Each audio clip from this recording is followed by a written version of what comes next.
In the grim darkness of the far future, amidst the ravaged battlefields and forgotten corners of the universe, whispers of unspeakable horrors echo through the void. Welcome, brave souls, to a realm where fear reigns supreme, and the line between sanity and madness is but a fragile thread. Welcome to the twisted tales of Warhammer Horror.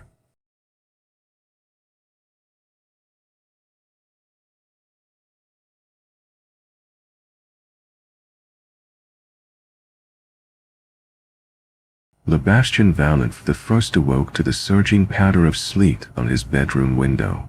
He groaned, scratching his hip as his sleep-gummed eyes peeled open. Feeble light diffused through the musky fog that hung in his bedroom. Always so damn gloomy and shyish. Not like Azur. Not like the land of his true birthright. Murghast's sun had always been weak. It was why the mists lingered in the city's streets so long. They made people watching out of the Valent mansion's attic window his favorite pastime when drink-ridden and melancholy, a rare indulgence. A kind of morbid voyeurism, his best friend Horatio had called it. Perhaps there was some truth in that, for he had developed a habit of idly dwelling on peasants' tales whilst staring into the mist. Tales of tortured phantoms and leering cannibals, of hungry things that could take human form and beasts that walked as men. How wonderful it would be to have a proper summer to burn the mists away. Just a few weeks of undiluted Hessian sunshine to put some color in his pale skin and banish the dark thoughts. Was that too much to ask? The young noble raised an arm, leery-eyed. He turned the limb in the half-light, a master carpenter examining a pear wood carving fresh from the lathe. Still near perfect, even in his late 20s. Still wrinkle-free, blemish-free. Small wonder so many ingenues and princelings had shared his bed sheets of late. Sebastian cut a dash in the high society of Murghast, and used his reputation as an eligible scion to full effect. In fact, in the recent past, he had been described by one of his admirers as magnificent. He smiled at the memory, stretching like a cat, then winced as a beam of afternoon sun crept into the corner of his eye. Admittedly, he was not feeling quite so magnificent today, but given that he preferred to sleep alone, and had kicked out many a conquest during the small hours to ensure it, it hardly mattered. A slow, insidious headache was mounting an offensive on his frontal lobe, almost certainly thanks to another late night with Horatio and his viciously strong Pater Nagash. His costume meet, Sebastian sat bolt upright in a tangle of stained silk, stomach lurching with a queasy bulge of vomit that he only just managed to keep down. How could he be so careless? He cast a bitter glance at Mother's water clock by his bed, the azurite relic accusing him as usual with its constant drip, drip, drip. 3 hours late. He reached over to turn the clock sideways, but his drink torpor made him clumsy, and he knocked it into the cupboard instead. The intricate artifact spun away, bouncing hard off the chaise long before shattering on the floor's mosaic of bluestone and jet. Damn it all. Slowly he felt his rage dwindle and pass into sullen languor and irritation. The floor was always a little too cold for his bare feet, no matter how much wood he had maltrat burn in the hearth overnight. Now, with shards of broken glass scattered across it, it would be even more obnoxious to cross to the bathroom, and with Mother gone, he would have to get the staff to clean it up all by himself. With a great, shuddering sigh, Sebastian hauled himself out of the other side of the bed. He stepped around the periphery of the room with exaggerated, careful steps. A shard of azurite crystal punctured the meat of his foot nonetheless. He hissed, breathing hard, before finding the splinter. His questing fingers yanked it out to send droplets of blood pattering onto the bluestone. A howl of pain echoed down the corridor. Moments later the heavy thuds of the house guard shook the stairs. "Sire," came the voice of his head guard, Maltrat. "Are you hurt?"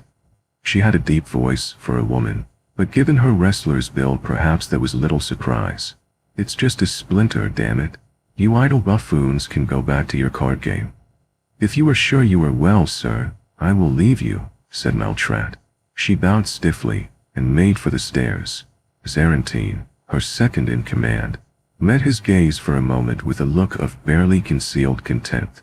"Our apologies for disturbing your morning exercise," she said. turning to follow her reporting officer back downstairs. Maltrat was deferential enough, but her second-in-command had never liked him. Since Mother had passed away, the redhead hadn't been afraid to show it. "Zarantine?" "What?" she said, turning back with her eyes hooded. "Get Lassiter to prepare me a coach. I'm running late. I depart in 15 minutes for the costumiers, to the very second. You gave him the day off, remember? After getting back so late last night." "What? I don't remember doing that." Zarantine raised an eyebrow. Her lips pursed. "Fine then," he said, shaking his hand to clear some of the muzzy spider silk of his headache. "I'm perfectly capable of walking there. I'm a grown man, after all." "Very good." The guardswoman's expression suggested he was anything but. Alabastian smiled mirthlessly and slammed the door in her face. The mist from the river his set rose over the Necri bridge like a revenant crawling from an open grave. Purple-gray, it curled its long fingers through the column-lined sides to cover the flagstones in a haze of clinging condensation.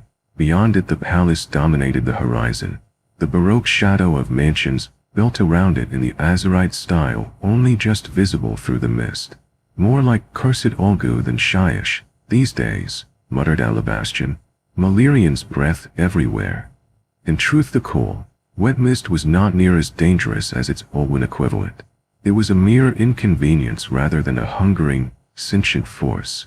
Yet the things it could hide gave him a delicious shiver of fear, the undead foremost amongst them. "Face your terrors," Mother had always said. Perhaps that was why he and Horatio had chosen to dress as long-skulled, blood-slipped geists for the coming Lunagast ball, cushions stuffed under their tattered cloaks to give them the hunchbacked silhouettes of glaive-wraiths. Legend had it the hunter spirits were slow creatures, but that the spearing, piercing blades they held before them were inescapable, much like Pater Nagash's revenge. The young nobles had considered it an apt metaphor for their rise to prominence in Murghast society. Slow, but inevitable.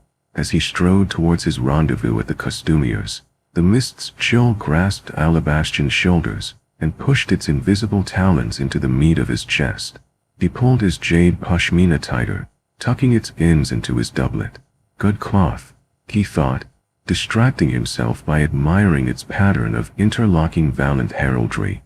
A fine garment with which to impress Horatio, and one with a story behind it, for it had been bought for a pittance from a desperate Azurite seamstress. Yet against the penetrating cold of the Murghast night, it was about as much use as a lacy negligee. A stooped shadow shuffled from the mist to his left, becoming a yellow-toothed woman with a missing leg. She was about Zarantine's age, but had more in common with his stooped crone, presumably through the trials of what had obviously been a very hard life.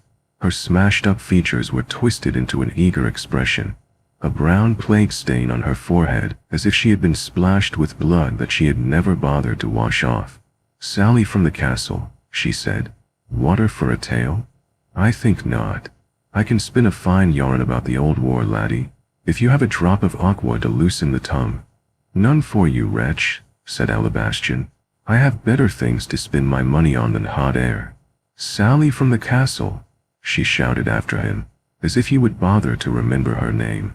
His hand strayed to protect the leather-bound files of aqua guaranis at his waist. It was precious stuff.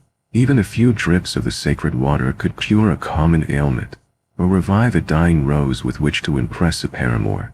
Used as a currency across the realms, it was a mark of status to own even one full globe of the stuff. The Valiant dynasty had once owned 3 entire vats of it. Alabastian moved to the other side of the bridge to get away from the deranged woman's accusing glare, and found another shadow solidifying in the mist to his right. A threadbare blanket was spread out before a skeletally thin craftswoman. Trinkets of Shishin poor metal and crow's bones tied with plaited hair spread across her coif in an impressive fan pattern. By the fact there were no gaps in the design, business had not been brisk. Talisman for the young dasher? "If you are living proof of the luck they bring," said Alabastian, "then I will firmly decline."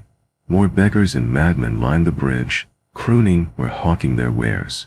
They were almost certainly reclaimed, those poor and underprivileged natives of Shyish who had somehow survived the reign of chaos and, since the raising of the new cities, found refuge amongst the new wave of Azerite settlers. They had a reputation for being unkempt, embittered, and usually wounded, in mind if not in body. Alabastian cursed his own tardiness. If he had woken up before late afternoon, he could have taken the Bridge of Nobles before it shut for the evening.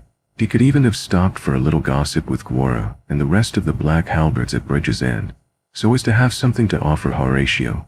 Instead, he was running the gauntlet of the poor and the disfigured, the madness of the old war reflected in the eyes of those who had only just escaped it. He clucked in disapproval whenever a shadow approached him in the mist, and steered away, making for the central span to better avoid the living detritus at the bridge's edge. For a moment, the mist parted, and Alabastian's eyes were drawn to the sparkling amethyst lights of the waterfront.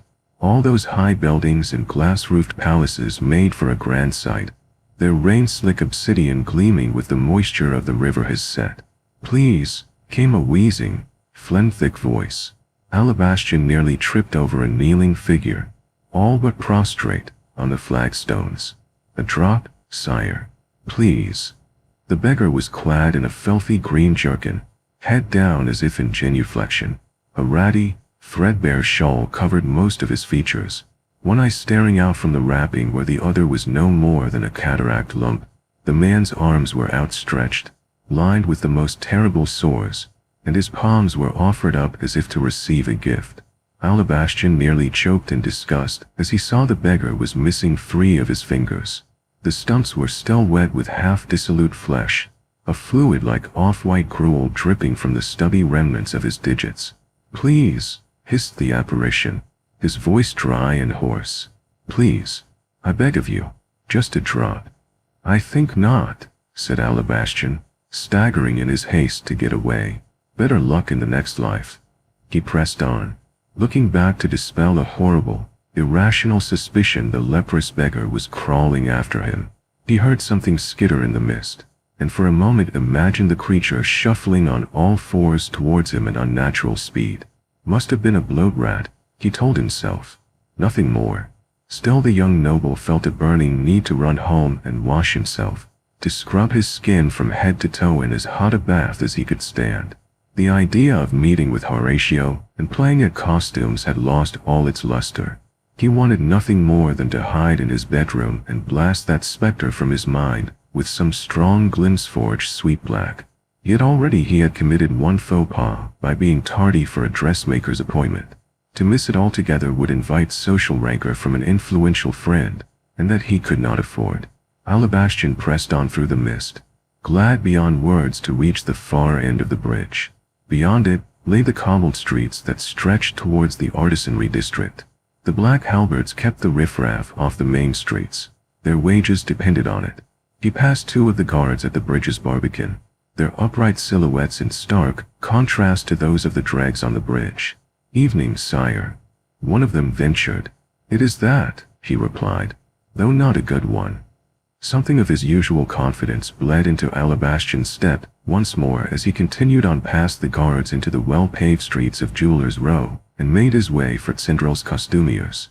Perhaps something could be salvaged from the day after all. "I tell you, Horatio," said Alabastian, adjusting his codpiece with a great show of effort, "it's an absolute shithole when you stray past the Halberds." "How so?" said his friend, his slender physique revealed once more as he shed the Glavewraith costume's inner framework and tossed it casually aside. "I mean, one hears things, of course, but I haven't been out of the quarter for months." It was a well-known fact that Horatio D'Asby rarely ventured out of the city's temple, palace, and artisan districts. The D'Asbys were even richer than the Vallants, which alone had elevated their eldest son to heroic status amongst their peers. Yet on matters outside his clique, he was painfully naive. "You should see the peasants massing on the bridge," said Alabastian. "Hawkers, thriftsmen, grafters and grifters of all stripes. Stop for even a moment, and you'll walk away with your files dry, and your shoes filthy. How repugnant." The D'Asby looked down his beak of a nose towards Alabastian, as if he himself may have become infected. He turned to the costumier, dismissing him with a wave of his white silk glove. "I know. I live in fear of one of them touching my skin. transmitting lice or something. If that happened, I'd see them all burn alive. I pity you, dear Busty. Over this side of the water, we talk not of fleas, nor paupers, but of velvet-tongued beauties who shift form the better to entice you. Alabastian managed a thin smile. One day, I'll be over this side of the river with you. Improving one's lot is purely a matter of persistence. That and ruthlessness, perhaps, not something we Valents have ever lacked. You say that, handsome, said Horatio, but I know you better than that. You're too soft for this side of town. Soft as the steel I'll see sprout from your back, one day. Horatio pretended to look appalled, then shrugged and flicked him a kiss from long, well-manicured fingertips. Just make sure I'm wearing the Glaveraith costume first. The seamsters have done a fine job, but I still think Pater Nagash might spot you for the callow youth you are. He knows us all, in the end.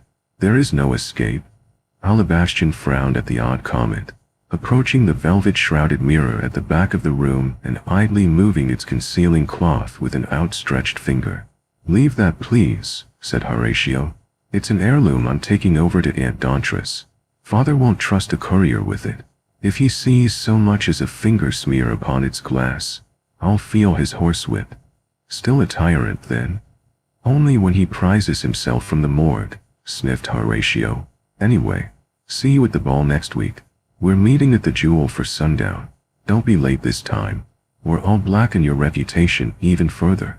After today, the party can't come soon enough. You should take Negation Bridge on your way back, if you want to avoid all that horridness. Sketching a salute with his glass before downing the salty, licorice foul sweet black in a single draught, Alabastian turned to open the doors wide. He took a deep breath of cool air. Free from the cloying sense of the costumiers, he found his spirits were quite restored, and not just because of the fortifying liquor he and Horatio had sucked on throughout the fitting session. This was his city, he told himself, ripe for the taking. He would tear through her social strata one after another, until all looked up to him. Even Horatio, king of Murghast's trendsetters, would kneel to him one day. It was his birthright. They would be his adoring acolytes, one way or another. He had the beauty for it, and the drive. Woe betide any who tried to stop him. Chin jutting and chest full, Alabastian strode out into the night without looking back. When he was sure Alabastian would not return, Horatio headed for the mirror on the drawerboard, carefully taking the shroud from the mirror, folding it and putting it in his leather satchel. He took out a trio of candles and lit them with an heirloom sparkbox. The room filled with the scent of sizzling fat, the porcine tang of burning human tallow wafting from the wicks. Horatio said 3 ancient words of power, and within the mirror coalesced a reflection. The image was rippled, making him feel like he was gazing up at it from within a deep black pool. And perhaps he was. The apparition slowly resolved into something pock-scarred and foul, and then, as the light of recognition lit its one good eye, it bared its rotting teeth in something approximating a smile. The river his set was still sending up its mists as Alabastian ventured towards the Necrai Bridge. He felt a thin gruel of fear creep up his throat at the thought of seeing the beggar again, being forced to witness those horrible, flesh-drizzling finger stubs once more, but he choked it down. Face her terrors, he told himself. Yet as he grew closer, as the bridge's statues loomed out of the gray-white nothingness, he found his feet leading him away. There was no rush, no time pressure now that Horatio had been mollified, and the poor etiquette of his being late faded into the province of jest. He would confront his fears tomorrow, perhaps, in the light of day. Remembering Horatio's advice, Alabastian walked right past the Necrai Bridge and onwards along the river embankment. He heard the vague, distant clank of rigging against masts, the occasional babble of conversation drifting up from one of the river barges below. The sweet black had given everything a kind of pleasant numbness, and the chill he had felt on his way over was kept at bay by a feeling of warm-skinned bonhomie. His path seemed to be weaving a little more than he intended it to, but the guardian rail, a wide slab atop sculpted caryatids that were painfully thin in the Athanasian fashion, helped him keep his bearings. In fact, the journey seemed to be taking longer than it should have. Some of the voices in the fog had become harsh, menacing croaks, sounding barely human with the distortion of the river fog. He had a brief vision of a glaive wraith drifting in towards him, its distended horse skull grinning behind the tip of a long polearm aimed straight for his heart. Once more he remembered Mother's words from when he was a boy. It is not wise to mock the servants of Nagash, lest they come for you, and prove how deadly they are. The sounds were getting louder, out there in the mist. Weird groans, distorted and wordless under the mournful cawing of gulls. He put some confidence back in his stride, hand resting on his dress dagger's hilt as if he knew how to use it. What did the young and vital have to fear of musty old specters? He was vaguely aware it was the liquor talking. Such bottle-born courage was the reason it had been invented by the Glimsforge alchemists. But it worked. Still, when the tall stanchions of the Negation Bridge came into view, Alabastian felt a sensation of relief blossom within his gut. A left turn here, a left again on the other side, and he would be back on track. The Negation Bridge was narrower than the Necrai, and had less statuary, but with far less in the way of footfall. It was usually free of mendicants. He increased his pace up the slight incline, hoping, please. There was a dark figure on his left, bowed low, as if in supplication to a king. Please, Master Malinth, just a drop. Alabastian's heart felt like it was going to explode. It was the beggar from the Necrai Bridge, his stubby fingers and filthy palms unmistakable. Somehow he had got within 5 feet of him. Staggering back, Alabastian hopped up an oyster goblet of sweet black stained saliva and spat it towards the leper's back. It landed full center with a wet splat. There, he said. There's your precious drop. Now don't bother me again. There was a moment of stillness, numb and sobering. Whatever brief burst of courage had compelled him to spit on the creature evaporated. His fast walk turned into a strange half-run, then into a jog. He passed another figure in the mist, dark and tall, and nodded towards it as if all were well. Yet in his chest, his heart hammered. The image of that creature skittering after him on all fours swelled up in his mind like blood welling from an arrow wound. He turned back, face taut with fear, but saw nothing. At the end of the bridge, he forced himself to stop and turn, his dagger sliding from its sheath. Come ahead, then, he whispered. I'll take a few more of those fingers from you. See how keen you are on harassing me then. Long seconds stretched by, the blanket of mist dampening his sleeves and hair. Nothing. Alabastian huffed a cloud of condensing breath, pulled his collar up, and made for home. He felt a mighty need to square things with Zarentine, double the guard, and return to bed with the night lamp at full blaze. The Scion returns, said Maltrat. A pleasant evening, I trust? No, said Alabastian, barely meeting her eye as he slammed the coach house door shut. It was not. In fact, it was perfectly awful. Ruined by a beggar who wouldn't take no for an answer. Did he assail you? Asked Zarentine, getting up from the card table to stand by Maltrat's side. He did not assail me, no, said Alabastian. He followed me, is all. He lay in wait for me, hoping to beg some agua, and I didn't react well. I'm not sure how he got ahead of me, given his condition, but he did. It's been a trying night. What do you mean by condition? Said Zarentine. Fingers missing, dripping skin, some hideous malady by the look of it. Moss leper, maybe, muttered Maltrat. That gate to Gyron in North Athanasia lets through all manner of freaks. Should be walled up for good. You want us to get out there? Said Zarentine. Make sure he gets a nice cold bath in the Hesset? I would prefer you to run me a nice hot one, said Alabastian. I feel the need to scrub myself clean, then retire to fresh sheets and sleep with a guard close at hand. We can do that. Maltrat pointed a thick finger at Nemsk, one of the mansion's teenage chambermen. Nemsky, boil a few of the big kettles and get the young master his bath started. Right. The boy waved his hand in front of his nose. About time, really. Maltrat snorted despite herself and turned back, cocking her head. How is your mate? Bothered about you being so tardy? He was as perfectly put together as ever, and making me feel like a stable hand by comparison. Speaking of which, why am I still in the hallway? Would you mind not barring my way like some flophouse doorman?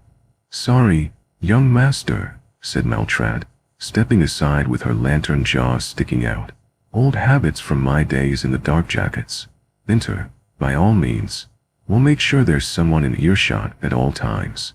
"Ever so many thanks for doing your job." He tried to keep the acid from his tone, but with the comfort of familiar surroundings, old habits were already creeping back in. "Now get the bath kettles going, and I want it hot." Zarentine let out a measured breath. "Right you are," she said. "Alabastian." He lay in a tangle of sheets, unable to sleep. The wind outside the bedroom was insistent, and growing more so by the hour. Occasionally the curtains, custom made of heavy velvet to keep out the sunlight and fringed with half-rotten lace, shifted or bulged as a draft made it through the oaken frames. The purple-gray mist from the river would have dispersed by now, thinned by the gathering tempest. Likely the Hesed would have been unveiled and robbed of its romantic mystique, exposed with its hunting vermin, bobbing corpses and all. The streets, too, would be revealed, laid bare and perfect for a spot of voyeurism. He could easily grab a bottle of Mother's finest Princeton red from the cellar, climb the stairs to the attic and peer out of the window, watching the people of the city go about their business and taking notes on the activity of those he recognized. Then he remembered he had drunk the cellar dry some weeks ago, and slumped even further into his depressive fog. The mantle roof of the mansion had such a commanding view over the southern plaza, where the statue of Lord Vandus formed a popular meeting point for lovers and conspirators alike. Yet after the trying events of the evening, and with the cellar dry, he really did not feel like it. Which is precisely why you must do it, young man. Face it, the better to conquer it. Mother's voice, ringing in the back of his mind, always so domineering, and usually right. Alabastian lay fitfully in the sheets for a few more minutes, occasionally changing position in petulant bursts of activity, and turning the pillow so it was cold against his cheek. But sleep wouldn't come. When he did manage to doze a little, he saw the grayed-out mists of memory part to reveal that hideous, robe-swathed cripple, skin blotchy with sores and fingers adrip as one evil eye glinted in the half-light. Sitting up with a heavy sigh, Alabastian pushed his fists into his eyes and got to his feet. He made for the bedroom door, taking care to avoid the area he had strewn with broken glass earlier that day. Face it, the better to conquer it. Along the scuffed carpet he went to the far side of the hallway, where the steep stairs led up to the attic. Gingerly he climbed up, avoiding those floorboards that he knew would creak by planting one foot at the extreme diagonal every other step. No need to risk a ticking off from Maltrat, or worse, another raised eyebrow from Zarentine. The attic spread before him as he reached the top of the stairs, its dusty confines full of furniture hooded by old sheets. Strewn around the place was a wide variety of the general bric-a-brac his father could never bring himself to give away, stashed up here by the staff after Baron Valenth had left town with his mistress. Alabastian had once thought the place a treasure trove, a warren full of interesting hiding places for those rare occasions when Mother had deigned to play seek the stray with him. Not so much these days, when he saw it for what it was. A graveyard of sorts, the remnants of a dead marriage littered everywhere, and she did the better to keep them out of sight, and therefore out of mind. Come out, Bastian. Come out and get what's coming to you. Slender trails of small footprints and scuffs had once showed the way through the jumble of furniture to his favorite nooks and dens. Now, there was but one path through the dust. It led to his rocking chair, strategically placed in front of the circular window that overlooked the statue of Lord Vandus. Alabastian's fist closed in a gesture of triumph as he spotted a pewter drinking goblet and half-empty bottle of strong Athanasian that Horatio had given him at one of the costume fittings. Broad shafts of light filtered through the circular window, the shadow of its frame settling upon the upholstered rocking chair like the crosshairs of a marksman's arquebus. Alabastian slid into its recesses, the upholstery perfectly accommodating to his posture, and cast his eyes over the square below. Framed by mantled roofs, it was a stage, and he the aristocrat in the high box. The unwitting theater was lit by Lunagast, the moon of secrets. They said that its soft light could drive you mad if you stood in it too long, and force you to babble your darkest secrets into the sky. The tableau below was disappointingly empty. Alabastian picked up the wine goblet from beneath his chair. Using the cuff of his sleeve to wipe it clean before filling it with the dregs of the red he retrieved after it. A thin spider strand found its way into the thick crimson vintage in the process, but he fished it out and took a swig. Past its best, perhaps, but eminently drinkable. It would fight the sweet black for the honor of claiming his headache tomorrow. But he was willing to. There was a figure down there in the square, looking up at him, bent-backed and filthy with muck. It was craning its neck to peer up. Its face was half-shrouded. In places it was wrinkled and sunken, like a rotten apple, whilst in others it was swollen and lumpy. He could make out the black slit of a mouth drooling beneath one glimmering, watery eye, and see its ravaged fingers held up in a gesture of pleading, those awful, dripping stumps gleaming in the moonlight. "Get away!" cried Alabastian, tumbling out of the rocking chair. It whipped back and forth with crazed squeals of old wooden floorboards. His goblet hit the floor, a spill of wine like dark blood splashing across the lengths of oak and white dust sheets. He rushed back to the door, all thoughts of watching midnight lovers driven from his mind. Zarentine, Meltrat. Alabastian thundered down the steep attic stairs, tripping down the last 3 in his haste to get away. He clutched at the dark mahogany banister, spinning around and twisting his ankle as he staggered down the hall.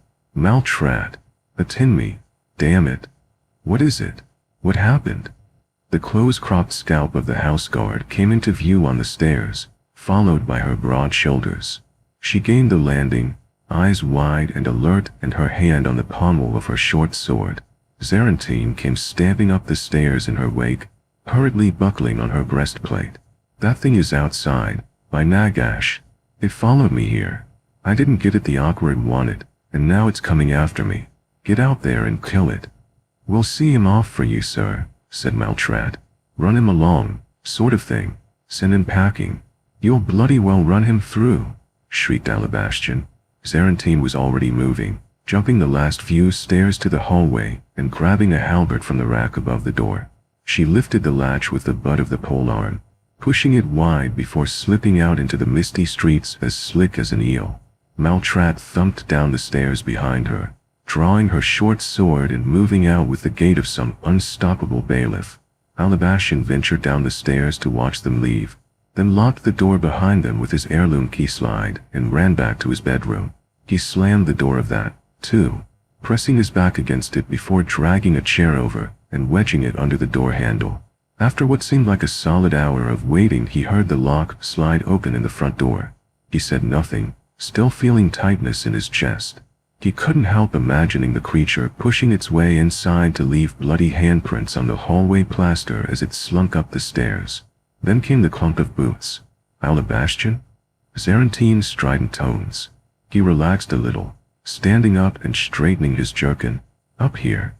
There was a sharp rap on his bedroom door, and after a moment of steeling himself, he opened it halfway. Zarentine looked in, seeming stressed out, and for once, a little contrite. "Oh well, did you kill it?" "We couldn't find it, whatever it was." "What does Mother pay you for? Get back out there." "There's no sign of anyone that fits your description. We can't search the whole district. Look, we'll both stand vigil tonight.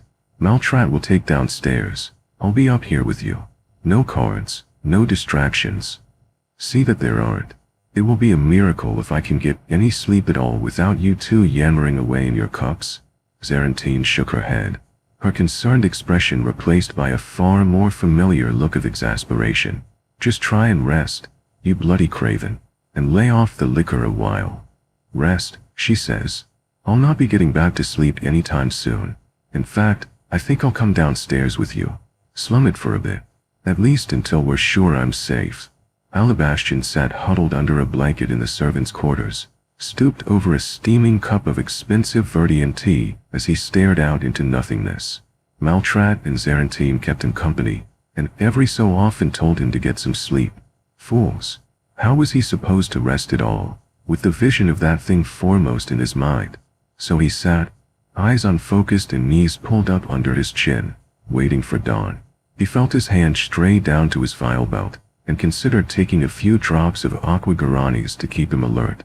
It was not something he wanted to do in front of the staff, of course, If he was to indulge, then he would be obliged to share by the rules of etiquette, and he was not in the business of giving something for nothing. Instead, he dredged up the will to speak. Is there any chance we can get Varda and Vangillo back, do you think, with enough aqua? Double the manpower for a while? Not a chance, said Maltrad, her expression drooping like that of a long-mouthed hound. Even if we knew where to find them, they went with the master of the house. They are as loyal to him as we are to you. Zarantine rolled her eyes and put her feet up on the desk. Can't we call someone to help us? Anyone? What about your friends? Can you get some of them to stay over for a while until this blows over? Not likely, said Alabastian, blowing out his cheeks. They'll all be far too preoccupied with preparations for the ball. Even a visit is unlikely, this side of the river. Oh, I don't know about that, said Maltrad. Your mate, what's he called, Horace or something? Horatio, said Alabastian, suddenly alert. That's the cove. He was over here the other day. Said his bladder was after him, and that he had no intention of using an alleyway. I know his coachman through Lassiter. He vouched for him. Alabastian scoffed, as if a noble needed a coachman to vouch for him. I let him in, continued Maltrad. Insisted on using the upstairs bathroom, for some reason. To be honest, it looked like he was more interested in having a good snoop around than he was in using the lavatory.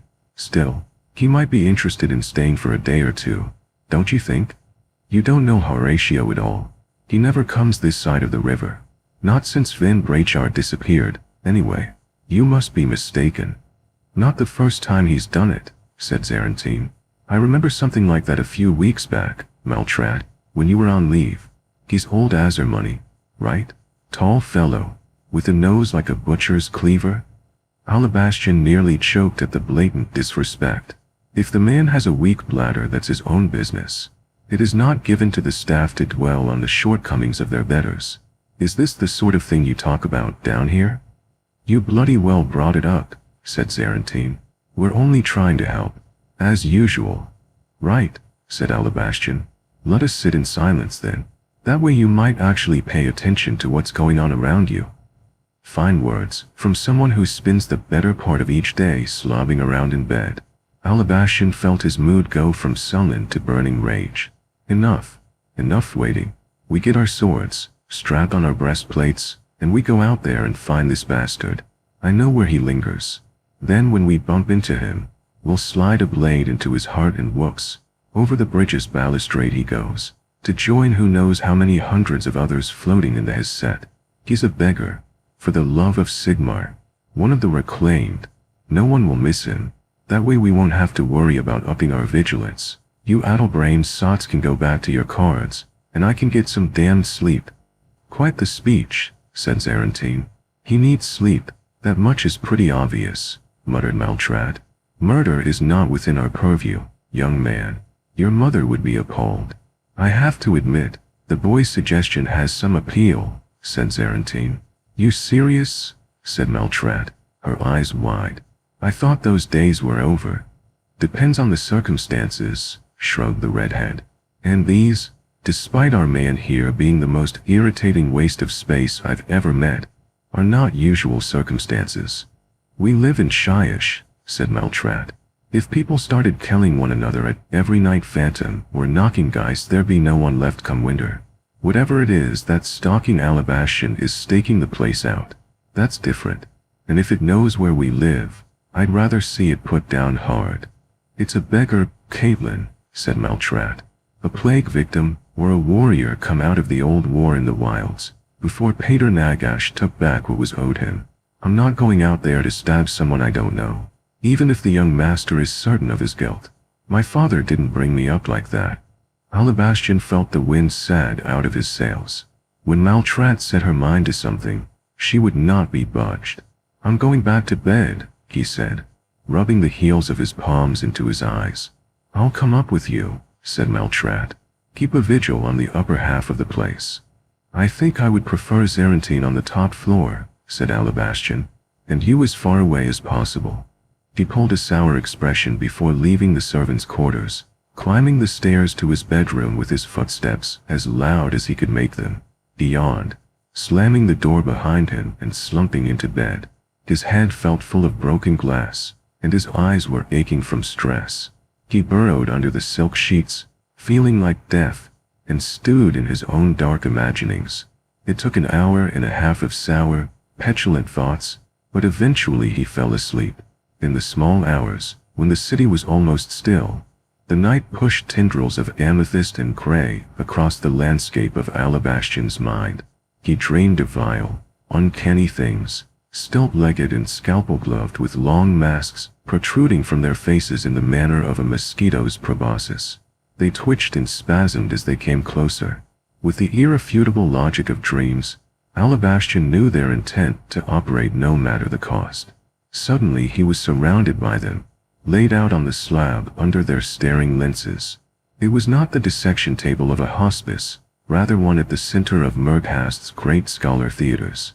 Scores of staring, pallid faces looked down upon him, each entirely devoid of life.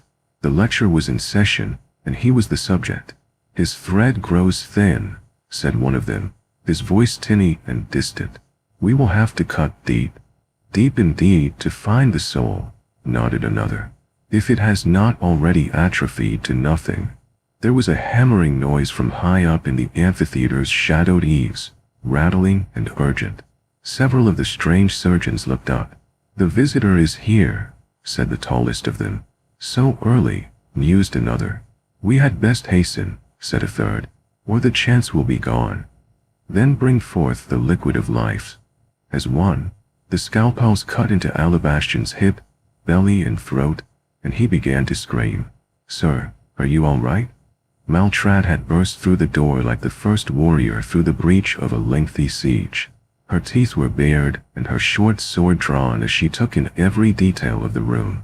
Zarentine came in behind her, eyes scanning the corners of the chamber. "A nightmare," groaned Alabastian. Just a nightmare, I think." "I heard something," said Maltrat. "You knocked something over, perhaps?" She cast a meaningful glance at the broken azurite water clock, its fragments still scattered across the floor where Alabastian had left them the previous morning. "I did, yes.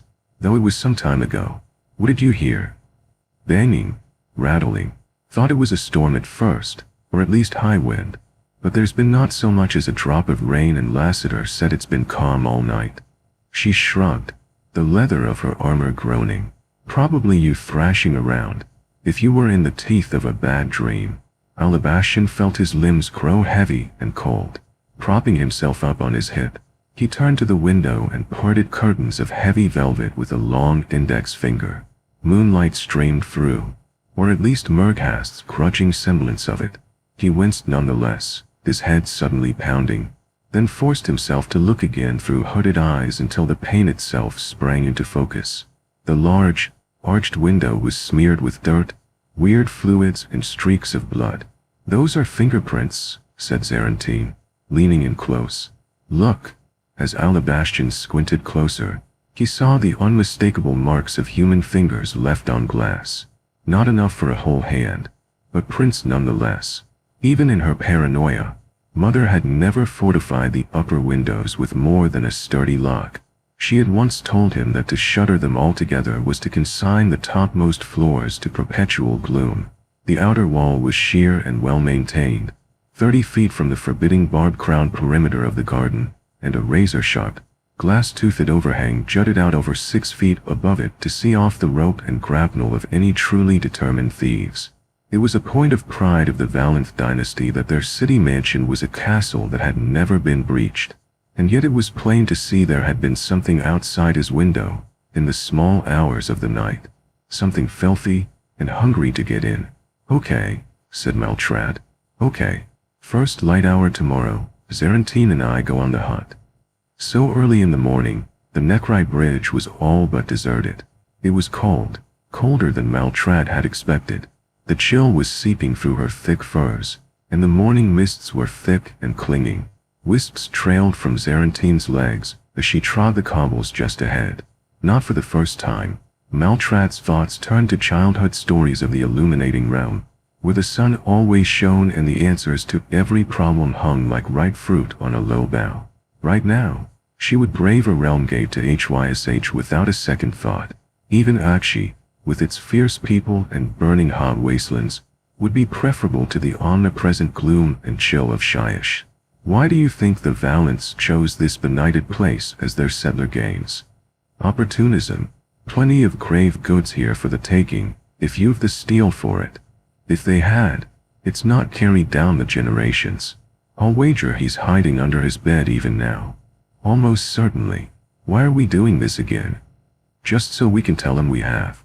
We don't really know what this thing looks like, nor where it makes its lair. Very unlikely to be on a public thoroughfare with nowhere but the mist to hide. They walked the length and breadth of the bridge in sullen silence from that point, finding nothing but the occasional black-headed gull startled from its roost.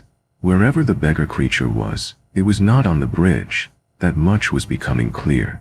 As they were heading back towards the mansion, Maltrat heard a muttering in the fog ahead, a sing-song voice from a human throat. Sally. Sally's the word. Sally. Out from the castle. Someone shuffled in the morning light ahead, a muddled black shadow. Zarentine marched straight up towards her, halberd held diagonally before her, so one downward sweep could decapitate in an instant. Maltrat came in close behind. Sally from the castle. Tell you a fine tale for a drop of aqua, my fine warriors. Tell us where the fingerless freak who haunts this bridge is gone, said Zarentine, and you can have a whole file. The madwoman leered, her yellow teeth on display. Fingerless. She means the haunter, I reckon. The visitor. Sally, Sally. Talk in riddles, and you'll get the side of my halberd, said Zarentine. Maltrat shot her a look, but she was too intent on her prey to notice. Just tell us where he is, street scum. I'll know if you're lying to me. Oh, such a fierce one. She means it, said Maltrat, stepping in to add her impressive bulk to Zarentine's fiery presence. You'll tell us where he is, or though I hate to say it, it'll be into the his set with you, my girl. Sally, she hissed. Sally out. Stop saying that, said Zarentine, her jaw clenching, or we'll stop your gabbling for good. Oh, I've faced far worse than you, heaven child. She puckered up her lips, offering a false kiss before her expression turned nasty. Sally from the castle, she said slowly, and leave the gates unbarred. Something clicked in Maltrat's mind, a dusty lock opening a door to blackness beyond. Nagash's blood. Is Lassiter on duty this morning? Just Nimsk, said Zarentine, and you know what he's like. Still, the place is locked up tighter than a Canaanite's hoard vault, isn't it? Don't be safe enough. He wouldn't have dispatched us otherwise. That thing couldn't get in the window, but it left enough evidence to get us out, said Maltrat, to get us to Sally from the castle, as it were.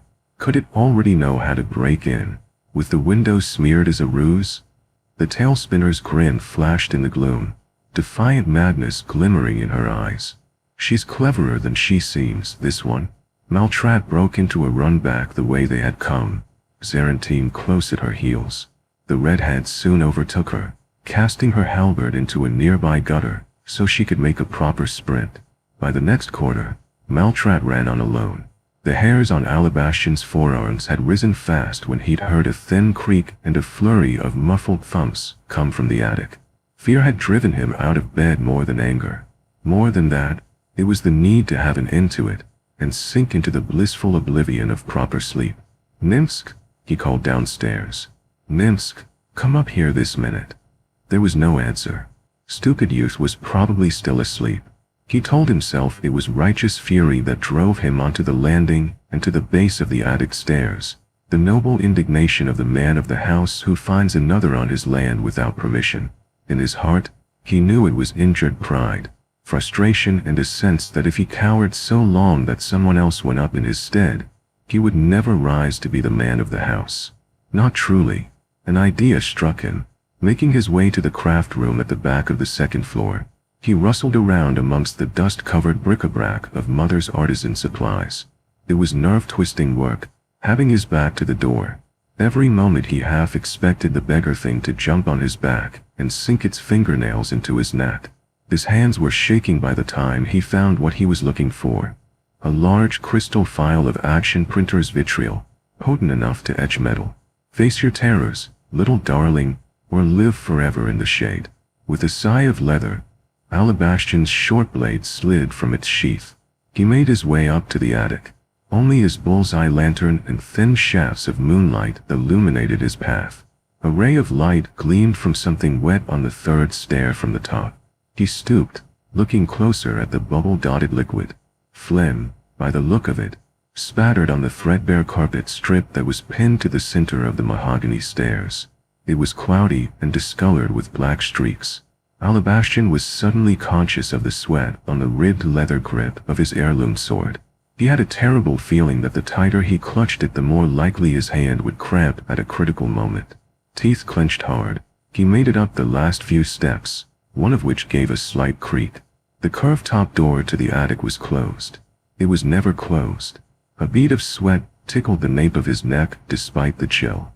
The air smelt somehow danker than he remembered, as if the door to the earthy maze of the cellar below had been left open all night.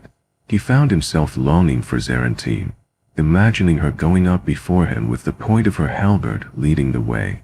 He would have dearly loved to watch either of his armed retainers take down the freakish thing that had stalked him over the last few days. But by the time they got back, it could well be too late. After dispatching them to hunt the creature on the bridge, he either had to investigate the thumping noise himself, or cower under the covers like a craven child with mother's voice ringing in his ears. Are you a man at all, Bastian? Are you truly cut out to live in Shyish, to inherit our dynasty? If you were so petrified of geists and phantom noises, his father would have put it more bluntly. Better to hunt than be hunted. Sword out, strike first, he said quietly to himself. Jab then run. He pushed open the door, a slight squeal from its hinges making him jump. The attic was lit by one light, coming through the shattered window over the square. Broken glass glinting jagged as he placed his bullseye lantern carefully on the floor. It casts dark shadows across the sheep-covered boxes and statues of his father's abandoned possessions. More than ever they seemed to him a horde of geists frozen in time. Eyeless faces craning to see who was foolish enough to trespass amongst their unquiet graves. Come out, bastard, he shouted. His voice was a throttled yelp a full octave higher than he intended. He cleared his throat. Come out, and get what's coming to you. A hiss, somewhere in the back of the attic. Then silence. The thing came at him with shocking speed. It was gangling and covered in sores. Alabastian screamed and jerked his arm, the contents of the phial of vitriol glittering in the light as he flung it. The creature grabbed a sheet from a covered mannequin and whirled it in front of itself, catching most of the etching vitriol and dashing it to one side. Droplets sizzled on ancient wood, the sharp scent of acid filling the air over a nauseating stink of rotten meat. Alabastian caught a glimpse of the thing, all sunken eyes and gaping mouth. He broke and ran for the stairs. His flight down to the landing below was clumsy, feet slamming flat down 3 steps at a time, as his back and neck tingled with the hideous feeling that plague-crusted teeth or fingernails would rip into him at any moment. His sword wobbled before him, more a liability than a weapon. There was no way his panic would let him use it. He saw something coming up from the hall below, his heart leaping into his mouth before he recognized the shock of red hair. Thanks, Sigmar. It was Zarentine, sword drawn. Kill it, he screeched. He barged past the guardswoman's shoulder, making for his bedroom. It was like running into a wooden post. He was sent spinning in a half-turn, and despite himself, he looked back. Zarentine lunged at the creature as it scrabbled on all fours down the stairs. It darted left, sickeningly fast. She whipped her blade after it, the edge thunking into its shoulder. It twisted away. No blood, just a spatter of dark, salty fluid, and launched itself into her chest with such force it bowled both of them over. They went down the stairs in a jumble of limbs. Zarentine's sword clattered to embed itself point first into the banister as she and the grotesque creature tumbled in a killing embrace. As one they landed heavily onto the mosaic floor in a sudden halo of blood. Zarentine's neck was bent. Her tongue lolled. The creature was folded over her, head buried in her net. Then the beggar thing looked straight up at him, one eye white, one black, and clapped its blood-stained teeth. Please, it said, grinning. Please.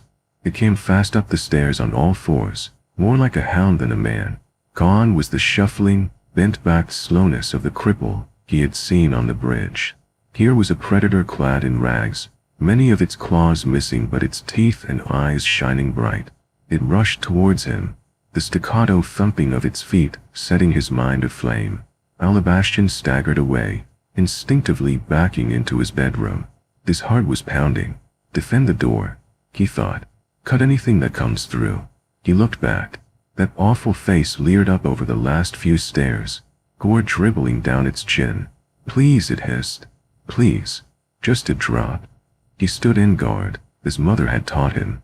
The tip of the blade was steady. The beast halted, eyeing the sword. Alabastian felt a fierce, killing elation. He stepped backwards to put some more room between them, then felt something pierce his foot. He howled, his offhand clutching at the knife of azurite glass that protruded through the meat of his instep. In a flurry of black rags, the creature was on him. He tried to twist away, but it bore him down. It pulled itself up onto his back as he scrabbled in the scattering of broken glass. Fear took him, and on instinct he sent a sharp elbow back into the thing's jaw. It connected with a crack. He scrabbled for a shard of the water clock, pain slashing his nerves as his fingers were opened on the sharp, bluish glass. Reversing it, he whipped it back around and stabbed it into the creature's ribs. He felt it sink in, then a dozen needles sank into the back of his neck at the same time. A fiery ring of pain that pulsed so hard it was impossible to think. Black rags, encrusted with filth, draped over his face. A half hand clasped itself down over his forehead.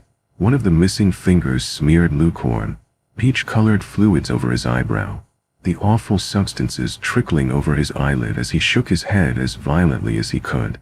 Still the pulsing, throbbing agony spread from his neck. He pulled out his knife of glass, catching sight of it out of the corner of his eye before sinking it back into the creature's ribs. His vision swam now, distorted and smudged. One of his arms reached forwards for the leg of the bed, hoping for some purchase so he could pull himself away, maybe twist and kick himself free. The weight upon him was too much. He noticed with horror that the flesh of that arm was blotchy and covered with sores, the skin parchment dry and blackened as if by a year-long infection. The creature reached out a limb of its own to grab his hand and force it back. Rags obscured his vision, looping and catching on his own arms as the thing shuddered and wriggled on his back. It was still latching its teeth into the nape of his neck, and seemed to be getting heavier, or else he was getting weaker. Perhaps both. For a moment he could have sworn he saw one of its limbs, hardy and clean, with all 5 of its fingers grasping after his own. The reaching digits closed on his hand, and with a vile, nerve-shredding crack, his own fingers broke and came away in a slurry of rancid blood and deliquescing flesh. There was a shout from the hallway below, the voice broken and of anguish. Zarentine, no. Heavy boots thumped on the stairs, coming fast and with a deadly, solid purpose.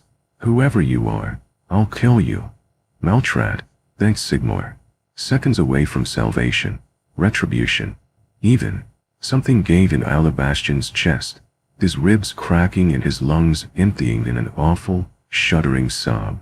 Though his vision was stained red and black by fatigue and the nameless fluid smeared across his eyes, he saw the creature climb off him, looping rags and bandages falling away to drape themselves over his own sore-riddled arms. The beggar thing was no more. Standing before him, making its way carefully through the broken glass, was a tall, statuesque youth with unblemished, milk-white skin.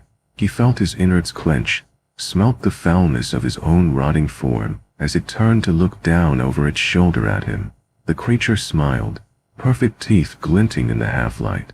Its features were all too familiar. "It's in here," the creature called out. It was a close analog of his voice, albeit weirdly thin and phlegm-choked. "I have the measure of it." Alabastian's eyes widened.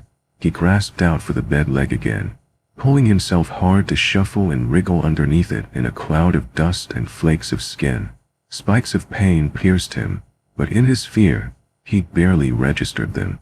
He was halfway under when he felt a hard, solid grip on his ankles.